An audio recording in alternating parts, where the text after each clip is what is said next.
बिस्मिल्लाहिर्रहमानिर्रहीम। नाज़रीन, rule of law with Sajid Shah में आपको वेलकम कहेंगे। नाज़रीन, जिस तरह से हम देखा कि पिछले कुछ दिनों से तकरीबन 10-15 दिन से मुल्क की सियासी हालात जो गर्मा गर्म है, गहमा गहमी है, सियासी पारा बहुत हाई है, इसी वाले से बात करेंगे। ये जानने की कोशिश करेंगे कि इस वक्त जो सीक्रेट एक्ट के तहत जीएचक्यू की जानिब से एफआईआर रजिस्टर की गई है और उसका मिलिट्री ट्रायल किया जाएगा, उस हवाले से जो दीगर सियासी जमातें हैं उनका क्या रद्द अमल है, क्या लाया अमल है, क्या रिएक्शन है। अभी recently supreme court bar association ने इसकी खुल के मुखालफत किया और एलामिया जारी किया है कि ये नहीं होना चाहिए और इस हवाले से करारदाद पास करने की बात भी की जा रही है। तो क्या ये हो पाएगा और ये होना चाहिए, पॉसिबिलिटीज़ क्या हैं, इस हवाले से बात करेंगे। साथ साथ आज प्रोग्राम में बात करेंगे चीफ जस्टिस ऑफ पाकिस्तान के ख़िलाफ़ कुछ रेफरेंस दायर करने की तैयारियां की जा रही हैं। तो क्या इसमें किस हद तक सदाकत है और ये पॉसिबिलिटीज़ क्या हैं, क्या ऐसी वजूहत हैं जिसकी वजह से चीफ जस्टिस के ख़िलाफ़ रेफरेंस दायर हो सकता है, टेक्निकली और लीगली इसमें क्या इबहम मज़ीद मौजूद है। इसके साथ साथ बात करेंगे एमपीओ के तहत जिस तरीके से दीगर जो वायलेशन हुई थी 9 मई को, लोगों को उठाया जा रहा है जो नॉमिनेटेड हैं, जो नामालूम हैं, और वीडियोस के ज़रिए उनको शिनाख्त कर करके, तो उसमें उस वक़्त कुछ वकला भी मौजूद थे जिन्होंने नाराबाजी की थी। तो उस हवाले से अगर वकला को उठाया जाता तो वकला की तंजीमें इस हवाले से क्या रिएक्शंस देंगी, क्योंकि एक चीज़ बड़ी इंपॉर्टेंट है इसमें कि जिस तरीके से पीडीएम और पाकिस्तान तहरीक इंसाफ में खुलकर एक मुखालफत है, सियासी इख्तलाफ मौजूद है, इसी तरीके से पीडीएम में मुख्तलिफ़ जमातों के एक स्पेसिफिक लॉयर विंग्स भी हैं और पीटीआई का भी लॉयर विंग है। तो उनमें चूँकि ज़ाहिरी बात है पार्टी बाजी की वजह से उनमें भी इख्तलाफ मौजूद है। तो उस हवाले से वकला का क्या लाया अमल होगा कि क्या वो उसको डिफेंड करेंगे या उसको प्रमोट करेंगे, इस हवाले से बात करेंगे। प्रोग्राम में हमें ज्वाइन किया है साबिक assistant advocate general Punjab Khawaja Nomanul Haq advocate ने, और इनके साथ मौजूद हैं नईमुल हसन अवान एडवोकेट। अस्सलाम वालेकुम। आप दोनों मेहमानों को प्रोग्राम में वेलकम कहेंगे। सबसे पहले ख्वाजा साहब, इस वाले से जानना चाहूँगा कि अभी हमने देखा सियासी पारा हाई है, तो आप क्या समझते हैं कि इस वक्त जो इलेक्शंस के हवाले से बार बार पाकिस्तान तहरीक इंसाफ की तरफ से बात की जा रही थी, जल्द से जुलूस उस तरीके से नहीं हो पा रहे क्योंकि खान साहब को बिज़ी कर दिया गया है, और ऑल दो के अभी भी सुप्रीम कोर्ट का ऑर्डर अपनी जगह पर मौजूद है, लेकिन सुप्रीम कोर्ट में भी उस तरीके से उसको प्रमोट या फॉलो नहीं किया जा रहा, क्योंकि सुप्रीम कोर्ट ने बार बार कहा कि अगर आपकी सेटलमेंट होती है तो ओके, अदरवाइज़ हमारा जो ऑर्डर मौजूद है।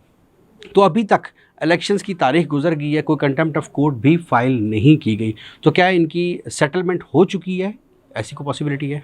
तो being a student of law मैं ये कहूँगा कि ये सारे जो मसाइल पैदा हो रहे हैं ना माजरत के साथ, ये हमारी सुप्रीम कोर्ट के फैसलों की वजह से पैदा हो रहे हैं। आप मुकम्मल तौर पर इख्तलाफ करते हैं? मैं ये समझता हूँ कि वो जिस तरह बात चली है कि ये पंचायत नहीं है, ये सुप्रीम कोर्ट ऑफ पाकिस्तान है। आपको चिरे देख के फ़ैसले नहीं करने, आपको कानून और आइन के मुताबिक जो मैंडेट दिया गया है, जो इख्तियार दिया गया है, आपने उसके मुताबिक फ़ैसला करना है। अब प्रॉब्लम सिर्फ ये हो रही है कि सुप्रीम कोर्ट के जो फैसले तसलसल से आ रहे हैं, तसर ये गया कि वो किसी एक फरीक के हक में या उसको फ़ायदा देने के लिए वो जा रहे हैं, और वो तसलसल जो जिस तरह बेंच बनाए गए वो उससे साफ ज़ाहिर होता है कि क्यों एक ही जो तरीक़ाकार, जो सियासी फ़ैसले जो आ रहे थे, एक तसलसल से आ रहे थे, वो एक मखसूस बेंच ही क्यों कर रहा था। फिर सर इसमें दूसरा इशू, ये जो 14 मई वाला जो ऑर्डर किया गया था, इसमें सुप्रीम कोर्ट को ये चाहिए था कि जब क्वेश्चन रेज हो गया पूरी दुनिया में, देखें आज सोशल मीडिया का दौर है, मीडिया का दौर है, 4-3 का रफड़ डल गया था, तो क्या ऑनरेबल चीफ जस्टिस को चाहिए था कि पहले उसको सॉर्ट आउट करते। लेकिन जिद नहीं, मुल्क के साथ जिद नहीं, आइन के साथ जिद नहीं, आइन को कहाँ लेके जाते हैं? आइन के जो स्पेसिफिक टाइम दे दिया गया, देखिए आइन इस चक्कर में मजीद 1 महीना डिले हो जाता तो वो कहाँ जाएगा? आइन में फिर पहले तो आपको ये देखना चाहिए था ना कि आपका ये जो फैसला ये 4-3 का या 3-2 का है। पहले तो आपने अपने फैसले को देखना है ना। जब ऑब्जेक्शन रेज हो गया, हमारी प्रैक्टिस ये है कि अगर हमें किसी जज साहब से किसी भी पार्टी पे किसी मसले पे कोई ऐसी चीज़ आ गई कि हमने हमारा जस्टिस नहीं हमें मिल सकता, तो हम अगर उनसे एप्लीकेशन देते हैं तो वो केस दूसरे जज साहब के पास चला जाता है कि फेयर ट्रायल। ये भी आइन है ना, फेयर ट्रायल भी तो आइन है ना, कि वो आइन में नहीं है। अगर वो नहीं है तो बेटी ये देखें ना, मीठा मीठा हाप हाप और कड़वा कड़वा थू थू वाला काम चल रहा है।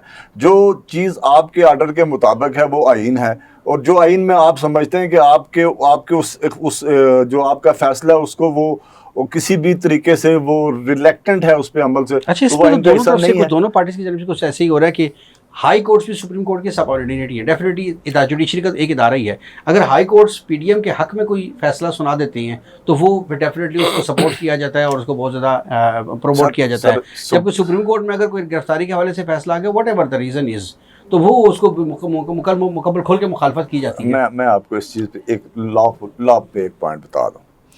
अक्सर हम जो है ना, एक हेबियस पिटिशन अक्सर फाइल होती है अगर किसी को इलीगल डिटेन किया जाए, ठीक है, अक्सर पुलिस स्टेशन के खिलाफ होती है। अगर वो बंदा बरामद हो जाता तो वो गिरफ्तारी डाल के ले आते हैं। तो जज साहब क्या करते हैं, जज साहब ऑर्डर हमेशा ये करते हैं कि गो के गिरफ्तारी इलीगल, लेकिन अब क्योंकि गिरफ्तारी पड़ चुकी है उस पे जो इन्होंने इलीगल इसको रखा उसके खिलाफ कार्रवाई होगी, लेकिन इस मुकदमे में अब ये गिरफ्तार हो चुका है, लिहाजा अब इसकी तफ्तीश होगी।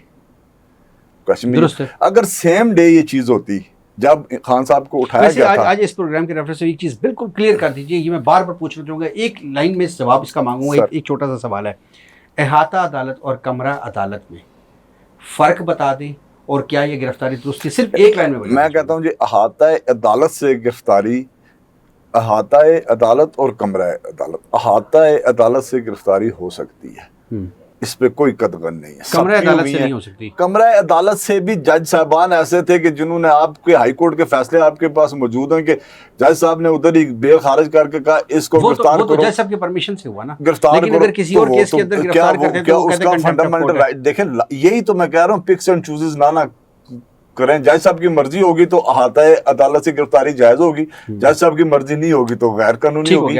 नईम साहब इसी बात में बताइएगा, अहाता अदालत और कमरा अदालत में डिफरेंस क्या है और क्या गिरफ्तारी वो जायज़ थी नहीं थी? मैं इसमें एक गुजारिश कर लूँ। सबसे पहले तो ये है कि अब ये तय हो गया है कि आप अहाता अदालत या कमरा अदालत, अलग अलग चीज़ें, दोनों से भी आप गिरफ्तारी नहीं कर सकते। सुप्रीम कोर्ट ने ये तय हो गया है, लेकिन अब इसमें मैं ऐड कर देता हूँ। देखिए, इसकी ज़रा दूसरा एस्पेक्ट देखें। एक शख्स अपनी अदालतों के सामने सरेंडर करने आया, आप उसको ज़रा एक लीडर या एक पॉलिटिकल वर्कर या उससे छोड़ देना, कोई और भी हो सकता है। आपको याद होगा एग्जैक्ट का केस था, वो जो बोल वाले थे उनको छुड़वाया गया ना। तो जब एक शख्स अदालत के सामने अपनी कोई भी रुदाद, अपनी कोई भी प्रेयर रखने आ रहा है, सरेंडर करने आ रहा है, वो भागा नहीं है। वो अदालत जो एक तकरीबन हर शहर के चौक में होती है, दरमियान में होती है, वो वहां पे आ गया और उसने कहा जी मैं सरेंडर कर रहा हूं बिफोर कोर्ट। आप उसको उठाएं क्यों? क्या वो भाग रहा है?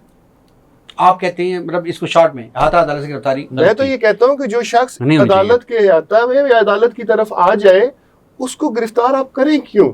उसकी बात सुने। रूटीन में ये देखते हैं, हम रूटीन में ये देखते हैं कि अगर एक थाने से, एक पुलिस स्टेशन से एक एफआईआर है, दूसरी पुलिस से दूसरी एफआईआर है, अगर वो सरेंडर किसी एक में किया है और दूसरी पुलिस को इसका पता है या नहीं पता है, तो वो वहाँ से अहाता अदालत से उसको गिरफ्तार कर सकते हैं। हम तो अपना मुलजिम लेने के लिए आए हैं, वो सेपरेट, हाँ कोर्ट रूम से अगर गिरफ्तारी नहीं हमने देखी, लेकिन हमने अहाता अदालत से या चार दीवारी जो होती है उसकी लिमिट बाउंड्रीज होती है, वहाँ से तो गिरफ्तारी में कोई इशू नहीं है। हम तो इस चीज़ को एग्जाम्पल समझते हैं। देखिए ना, अगर तो ये मिसाल तय होगी कि आप अहाता अदालत से गिरफ्तार कर लेंगे, तो फिर तो जिसे कहते हैं ना कि पुलिस और जो दूसरी लॉ इन्फोर्समेंट एजेंसीज है वो घात लगा के अदालतों के आगे बैठ जाएंगी। अदालतों के बाहर भी तो बैठ सकते हैं। बाउंड्री, अदालतों की बाउंड्री देखिए, मेरे खिलाफ मैं कंफ्यूज हूँ इस बात पे कि जिसने बाउंड्री के अंदर से गिरफ्तार किया तो गेट से बाहर तो भी आप निकल नहीं है ना। आप जो खान साहब थे वो एक एफआईआर में या एक मुकदमे के अंदर अपनी बेल करवाने आए थे, दूसरे में नहीं करवाने आए थे, तो डेफिनेटली अगर वहाँ से बाहर निकलते जैसे ही गेट से बाहर तो फिर अरेस्ट हो जाते, तो क्या वो जस्टिफाइड था? नहीं, उसमें मैं ऐड करता हूँ। देखिए, आप बात कर रहे हैं सिर्फ इमरान खान की, मैं बात कर रहा हूँ इस प्रिंसिपल, जनरली बात करें, मैं जनरली बात कर रहा हूँ। ठीक है, आपने देखा फवाद चौधरी के साथ जो हुआ, ठीक है, वो भी वकील थे और यही काम किया गया कि चलो अदालत से बाहर खड़े हो गए। यानी अब पुलिस को ये समझ आ गई कि ये जो बिल्डिंग या प्रेमिसेस है इसके अंदर नहीं बाहर से करने जस्टिफाइड। लेकिन फिर गुजारिश कर रहा हूँ, मेरी ये राय है कि जब वो अदालत से निकल गए फिर किसी और मुकदमे में है तो वो हो सकता है, तो फिर तो चले आप गिरफ्तार करें। लेकिन अगर वो अदालत में मौजूद है, जैसे इमरान खान के केस में हुआ, उन्होंने कहा जी मैं तो इसकी बेल लगाने आया था, वो तो जस्टिफिकेशन है, वो जस्टिफिकेशन है, हालांकि वो आप कुछ कहना चाहते हैं, वो में मौजूद थे ना, इसमें आप उनको कैसे प्रीएम्प्ट कर सकते हैं कि नहीं लगाने? इसमें एक, हाँ ठीक है, उनके पास एक आर्गुमेंट है। आप भी क्योंकि इसी पेशा से मुंसलिक हैं हम भी। देखें, दो कानून इस मुल्क में हैं, इसको आपको मानना पड़ेगा। अमीर के लिए कुछ और है, पावरफुल के लिए कुछ और है, ताकतवर के लिए कुछ और है, गरीब के लिए कुछ और है। खान साहब की गिरफ्तारी मैं 1 मिनट के सिर्फ इलीगल है, मैं कहता हूँ, being a student of law. देखें, वो अहाता अदालत या कमरा ही समझा जाएगा जहाँ पे वो बैठे थे, बायोमेट्रिक करवाना। मकसद क्या था? कोर्ट में जाना था। वो वहाँ सैर करने तो नहीं गए थे ना हाई कोर्ट में। ठीक है, बड़ी सीधी सी बात है, इलीगल हो गया। ठीक है, सबसे पहले मुझे ये बताएं, ये जो हमारे जस्टिस साहिबान बैठे हुए हैं, ठीक है, क्या हाई कोर्ट के चीफ जस्टिस ने उस वक्त कहा जी मैं 10 मिनट के अंदर अंदर वज़ीर आज़म को भी बुला लूंगा, वज़रा को भी बुला लूंगा? देखें, आप वो होप क्यों, आप जज्बात में क्यों फैसले करते हैं? आप जो काम कर नहीं सकते उसका टिक्कर चलवाने का शौक क्या है आपको? होना ये चाहिए था कि chief justice of high court उसी वक्त उनको प्रोड्यूस करवाते, जो राइट था। ख्वाजा हारिस साहब जो कह रहे थे बिल्कुल ठीक कह रहे थे, उनको प्रोड्यूस किया जाता। वहां से अब हुआ क्या, मजाक क्या बना कि 10 बजे रात को, एक तो ये ट्रेंड खत्म होना चाहिए, इस पे कुछ लॉ हो कि ये क्या तरीकाकार है। आम आदमी को आप 1:30 बजे 11 बजे के बाद अगर चले जाएं उसकी बेल लेके, तो वो कहते हैं टाइम खत्म हो गया है। और यहाँ पे रात को 10-10 बजे बेलें दी जा रही है। ये जुल्म है, ये जुडिशल सिस्टम तबाही की तरफ जा रहा है। मैं आपको बड़ा वाज़ह कह रहा हूं। आप रात को 12 बजे कोर्ट्स खो रहे हैं ना। आप एक आम आदमी को आप ये 2 बजे बेल दे दे, मैं मान जाऊं आपको। हिस्ट्री नहीं है, हम 20 साल मेरी प्रैक्टिस हो गई है, नहीं सबकी हो गई है। हम 11:30 अगर वो डब्बे में डालने के लिए जाते हैं वो बेल, तो वो कहते हैं जी हाई कोर्ट का टाइम है। और अगर notice today, sir civil court नहीं करता, हाई कोर्ट तो बड़ी दूर की बात है। देखें, हमने इस सिस्टम पे बात करनी है कि यार खुदा रहा, ये सिस्टम को राइज करें, कुछ तरीका को मैकेनिज्म बनाएं कि कोर्ट्स की टाइमिंग क्या है, किसने किस वक्त तक बैठना है। बेल एक चीज और, ये लास्ट में जो फिर उसके बाद क्या हुआ, रिमांड हो जाता है खान साहब का 8 दिन का। ठीक है, मुझे बताएं, जब खान साहब गिरफ्तार हो गए, खान साहब का वकालतनामा साइन हो नहीं सका, नहीं ना हुआ, वो तो नैब वाले लेके चले गए। सुप्रीम कोर्ट में पिटीशन बगैर वकालतनामे के कैसे फाइल हो गई? एक क्वेश्चन है ना कि सुप्रीम कोर्ट में तो हम हाई कोर्ट के ऑब्जेक्शन खत्म करते करते हमारा 1 हफ्ता लग जाता है। आज ये नहीं, आज वो नहीं है। अगर वो वकालतनामे के बगैर गए नहीं, उन्होंने पिटीशन फाइल किया, तो इसका मतलब है ये सुमो मोटो था। तो जब हो नहीं सकता, सुने ना, जब हाई कोर्ट में पेंडिंग है तो सुप्रीम कोर्ट सुमो मोटो कैसे? वैसे क्वेश्चन ऑफ लॉ इस वाले से है। इसके बारे में कुछ कहेंगे? ऐसा कुछ ये नहीं, हम जनरल बात कर रहे हैं। देखें, मैं वैसे लीगल राय जानना चाह रहा हूँ। मैं सिर्फ पूछना चाह रहा हूँ कि सुप्रीम कोर्ट में ये जो फाइल हुई है, देखें इसमें इंट्रा कोर्ट अपील है, क्योंकि हाई कोर्ट ने एक और चीज बड़ा इंपॉर्टेंट, जो एप्लीकेशन दी गई है खान साहब के, वो हाई कोर्ट की ओरिजिनल जुरिस्डिक्शन में दी गई है। यही बात है। उसके खिलाफ रेमेडी क्या थी? Intra court appeal. देखें, रेमेडी मौजूद है। विदाउट वकालतनामा खान साहब का साइन किए हुए सुप्रीम कोर्ट के ऑनरेबल जज साहब कहते हैं हमारे सामने दरखास्त जमानत है। भाई वो कैसे बन गई? दरखास्त जमानत तो है ही नहीं, जमानत का तो फैसला भी नहीं, अदरवाइज वो तो ये तो मैं उस दिन का आप सुने ना, गिरफ्तारी हम तो उसके वारंट के उनका कहना ये था कि नैब के जो नैब ने जो इशू किया है वारंट, उसकी हम नहीं जाएंगे, वो ठीक है, ये गलत है। हमारे सामने इस वक्त बेल है। बेल कैसे हो गई? बेल तो डिसाइड ही नहीं। यही तो मैं कह रहा हूँ, बेल तो डिसाइड फिर आपने वो किया। ये बड़ा टेक्निकल पॉइंट है, इस पे कोई बता सकेंगे? मैं इसमें गुजारिश कर देता हूँ। मुझे मेरे ख्याल में थोड़ा याद है उस दिन कि असद उमर साहब और शाह महमूद कुरैशी साहब जाना चाह रहे थे और फवाद चौधरी साहब सुप्रीम कोर्ट में मौजूद थे। शायद आपको याद होगा कि वो रात तक भी हुआ। और मेरी ये राय है, चूँकि मैं उस पिटीशन मैंने ना देखी ना वो, लेकिन मेरे ख्याल में एज अ पार्टी वहाँ पे गए होंगे कि हमारे चेयरमैन को उठा लिया। और आपको याद होगा कि उसी टाइम जब असद उमर साहब सुप्रीम कोर्ट के लिए निकल रहे थे, उनको भी उठा लिया गया। तो ये जो उस वक्त हालात थे या जो चीजें थी कि जो वहां पिटीशन करने जा रहा था उसको भी उठाया जा रहा था। वकालतनामा साइन नहीं हो सका था। मैं यही गुजारिश कर रहा हूँ कि मुमकिन है, मैं फिर कह रहा हूँ, मुझे कंफर्म उन्होंने करवा लिया, मुमकिन है कि नहीं, मुमकिन है पार्टी गए हो कि जी पार्टी की इनका जो ऑलरेडी हाई कोर्ट का ऑर्डर था, मुमकिन है अदर पार्टी के वो अच्छा Technically अच्छा, ये possible नहीं है। एक चीज क्योंकि टेक्निकली अगर वो पॉसिबल नहीं जाएंगे है, तो बड़ा habeas में अच्छा जाएंगे। सवाल है, इस वाले से कभी किसी ने सोचा ही नहीं। क्योंकि नहीं हमने एक- जान देखें, हमने रोज जाना है, हम ये कहते हैं कि यार सबके लिए एक करें। देखें खान साहब के लिए एक है, कल मैं भी किसी की बेल नईम साहब लेके जाए तो हमें भी फिर ये दिया जाएगा Relief कि दिया आप जाए। वकालतनामे की जरूरत नहीं है अच्छा, सुप्रीम ये कोर्ट भी में। क्लियर कर दीजिए कि वो बेल पिटीशन थी नहीं नहीं, या मैं otherwise उसका मैं कोई चूंकि मैं रिव्यू उसका पिटीशन हिस्सा थी नहीं था तो मुझे हाई कोर्ट के उसका ऑर्डर्स नहीं के था। हवाले से। ये उसका हमारे हिस्सा लिए नहीं था ना। ये हमने ठीक है, यहाँ रोज़ पर सुना हमने था। हिस्सा था। बिल्कुल नाज़रीन, ये यहाँ मीरा पर सुना बड़ा था। बेहतरीन पॉइंट रेज किया है ख्वाजा साहब ने।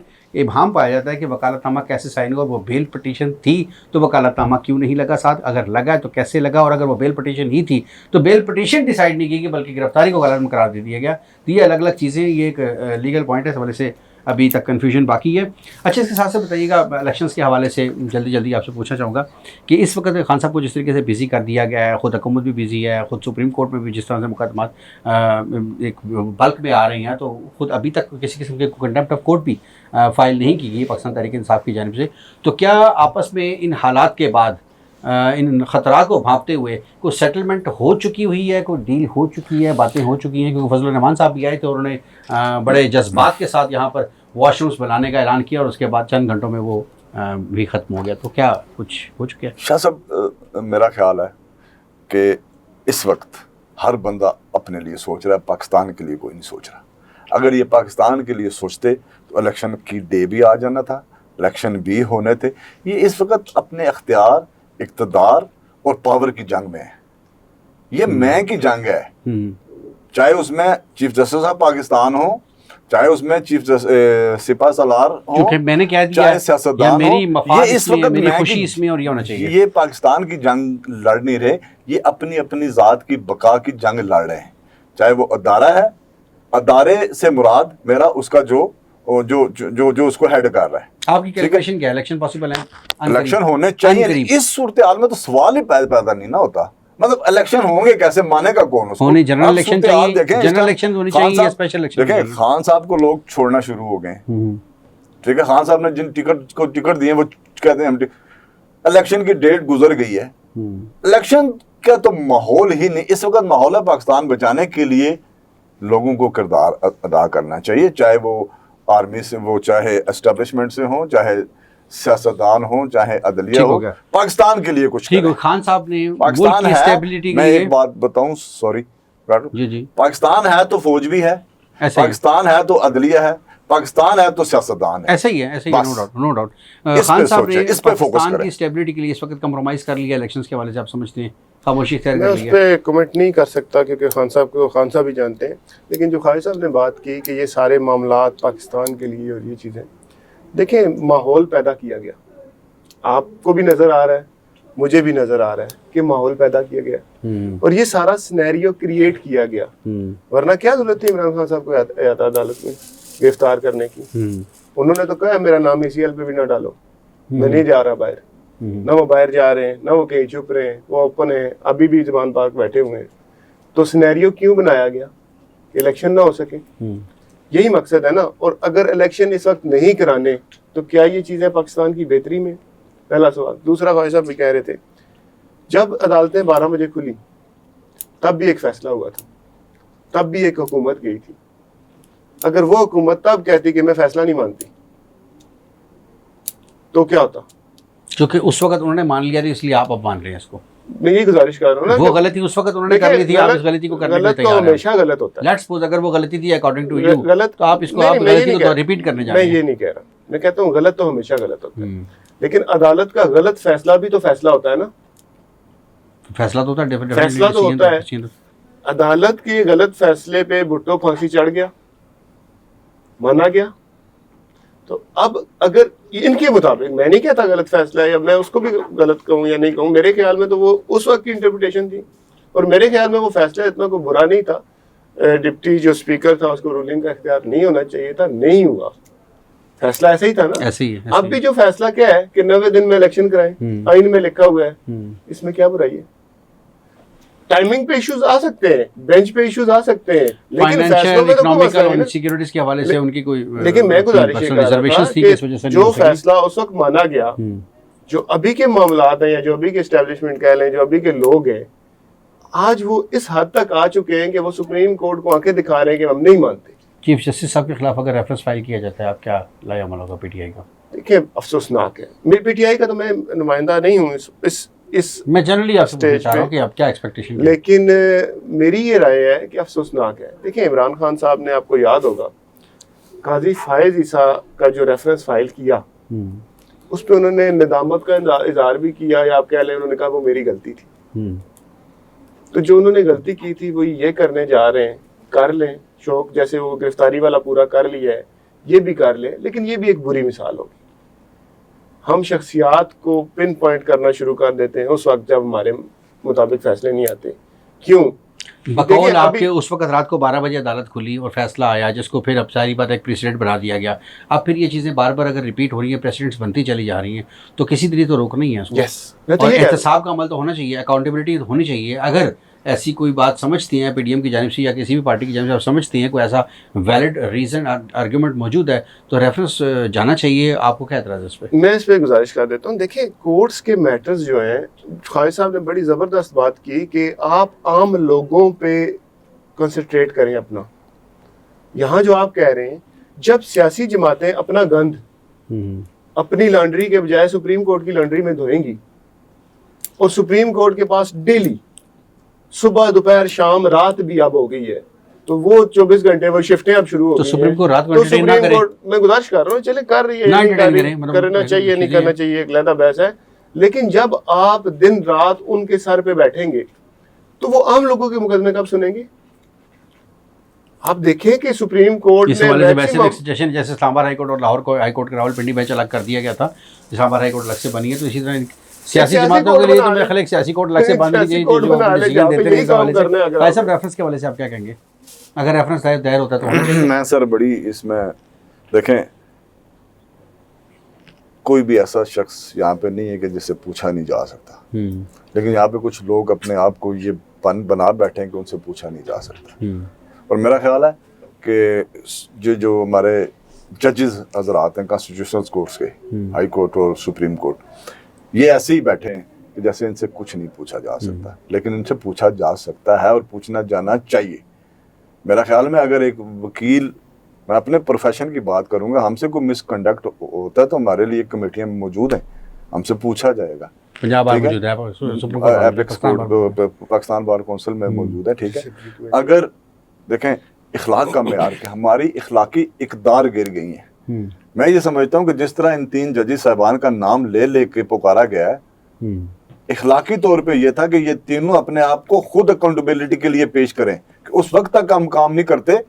देखें इकदार की मिसाल है, तो फिर ये होना चाहिए कि ये तीनों जजेस जिनका नाम बार बार पुकारा जा रहा है, ठीक है, तारीख लिखी जाएगी आज से कभी, लेकिन जब भी लिखी जाएगी इनको आज अपने आप को उस तारीख में उस स्याह धब्बे से जो इन पे पढ़ने वाला है या पढ़ जाएगा उससे बचने के लिए आज इनको, जिस तरह काजी फायज ईसा साहब के खिलाफ आया, वो उन्होंने कहा जी मैं काम नहीं करता, वो पेश भी हुए, उन्होंने कौंसल किया, ठीक है। इनको भी चाहिए, अगर इन पे इल्ज़ाम लगे हैं कि जी वो वाली बिल्डिंग उसकी है, वो उसकी है और ये ट्रक उसका है, तो इनको चाहिए कि ये छोड़ के खुद ही छोड़ दें उस वक्त तक के लिए, जब तक ये उन पे लगाए गए जो एलिगेशन है या वो गलत है या वो ठीक है। ठीक हो गया। अब जब वो नहीं होगा तो मेरा अकाउंटेबिलिटी होनी चाहिए, अगर रेफरेंस दायर होता है तो 100% होनी चाहिए हर उस शख्स की जिस पे एलिगेशन लगा है, इंक्लूडिंग चीफ जस्टिस साहब, सारे इंक्लूडिंग क्या। अब मैं एक बात आपको बताऊं, कल की जो रिपोर्ट है कि पाकिस्तान में सरकारी मुलाजिम जितने भी हैं, सबसे ज्यादा तनख्वाह जो इस वक्त ले रहा है वो चीफ जस्टिस ऑफ पाकिस्तान है। और सर खुदा का खौफ करें, ये हमारा आपका पैसा है, टैक्स का पैसा है, ठीक है, ये लेके आप मुल्क में अफरा तफरी फैली हुई है आपकी जजमेंट्स, आपके फैसलों की वजह से। इस वक्त जो मुल्की हालात हैं, मैं ये कतई नजर इसके देखें, आपके पास केस आता है कुछ, आप फैसला कर देते हैं कुछ। आपने नवाज शरीफ का जो अकामा वाला फैसला, क्या आप समझते हैं कि तारीख, जिस तरह आज आप कह रहे हैं कि भुट्टो साहब का जुडिशल मर्डर था, तो अकामे में आपने 1 2 3 दफा वजीर आजम बनने, वो शख्स को जो था उसको आपने कहा जी इसने बेटे से तनख्वाह नहीं ली, और उस पर आज तक आपको खुद उस फैसले पे रिव्यू करना चाहिए। छोड़े इसको कि उसमें अपील का हक अब उसको मिलेगा नहीं है कुछ, अब खुद देखेंगे आपने क्या किया। आखिरी चीज़ आपसे पूछना चाहूँगा इस हवाले से कि सुप्रीम कोर्ट ने जो अभी बार एसोसिएशन ने जो अभी एलामिया जारी किया मिलिट्री कोर्ट्स के हवाले से, आप समझते हैं जो हाल अब आप बता रही हैं जुडिशरी के हवाले से या अदम एतमाद की आप बात कर रहे हैं, नईम साहब ने भी किसी हद तक शिकवे किए, पुराने रेफरेंसेस दिए, आपने भी करंट इश्यूज़ की बात की है, तो आप समझते हैं कि अब सीक्रेट एक्ट के तहत जो FIR हुई है, मिलिट्री कोर्ट्स को अब एक्टिव होना चाहिए ताकि कोई डिसीजन आए और प्रेसिडेंट बने और चीज़ें स्टेबिलिटी की तरफ जाएँ? इसमें दो चीज़ें हैं। देखें, इश्तियाल में ये सडन प्रोवोकेशन में हो गया जो भी हुआ है, नो मैन सख्त मजम्मत करता हूँ मैं इसकी। देखें, आपने जुल्म किया है अपने मुल्क पे की तंसीब, जो मिलिट्री इंस्टॉलेशन थी उस पर हमला करके या वो जहाज जला के, या वो जुल्म किया आपने, इसमें कोई दो राय नहीं है, ठीक है। अब जहाँ तक मिलिट्री कोर्ट्स का फैसला है, तो अगर लॉ में है तो बिल्कुल होना चाहिए इज अ लॉ कि जी अगर मिलिट्री तंसीबात पे हमला सिविलियन करे या कोई भी करे तो मिलिट्री तो कोर्ट्स सर लॉ को उसका रास्ता करने दें। अगर लॉ में मौजूद है बिल्कुल ठीक तो होना चाहिए, बिल्कुल अगर नहीं है टारगेटेड ना करें। मैं ये कहूंगा कि अगर नहीं, लेकिन मैंने उसमें जो आर्मी एक्ट की जो सेक्शन डी है, डबल डी है, सेक्शन 2D या डबल डी है, जिसमें यह कि आर्मी तंसीबात पे हमला करने वाले को डेल्ट विद आर्मी लॉ, वो उसके मुताबिक किया जाएगा। अगर है जिन्होंने हमला किया है, बेगुनाह को नहीं करें, किसी को टारगेट करके ना करें, सर उनके खिलाफ होना चाहिए। साहब आप कुछ कहना चाहेंगे इस वाले से?